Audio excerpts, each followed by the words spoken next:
प्रिय मतदार बंधू आणि भगिनींनो, आम्हालाच प्रचंड मतांनी विजयी करा. काय गोंधळलात? पण सध्या सकाळपासून संध्याकाळपर्यंत हाच आवाज सतत कानावर पडतोय ना?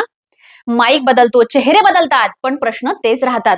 पण एक गोष्ट लक्षात ठेवा, आपल्याला हा हक्क मिळवून दिलाय डॉक्टर बाबासाहेब आंबेडकर यांनी. भारतीय संविधानाने अनुच्छेद 326 अंतर्गत प्रत्येक प्रौढ नागरिकाला मतदानाचा हक्क दिला आहे. जात न पाहता, धर्म न पाहता, श्रीमंत गरीब न पाहता आपल्याला हा हक्क म्हणजे वारसा नाही तर संघर्षातून मिळाला आहे. आता प्रश्न असा आहे की आपण हा हक्क नेमका कसा वापरतो? फक्त घोषणा ऐकून, की फक्त भावनेवर, की फक्त ओळखीवर? महानगरपालिका म्हणजे मोठी राजकीय सत्ता नाही, ती तुमच्या घरासमोरचा रस्ता आहे, ते तुमच्या परिसराचं पाणी आहे आणि तुमच्या मुलांचं सुरक्षित भविष्य आहे. मतदान न करणं म्हणजे संविधानाने दिलेला अधिकार स्वतःहून बाजू ठेवणं आणि विचार न करता मतदान करणं म्हणजे तुम्हाला मिळालेल्या हक्कांची किंमत न ओळखणं. आज दिलेलं एक मत फक्त नगरसेवक ठरवत नाही तर तुमचं शहर कसं घडेल हे ठरवतं. म्हणूनच आपल्या भविष्याचा विचार करून डोळे उघडे ठेवून मतदान करा, कारण जेव्हा असेल संविधानाची जाण तेव्हाच होईल समृद्ध राष्ट्र निर्माण.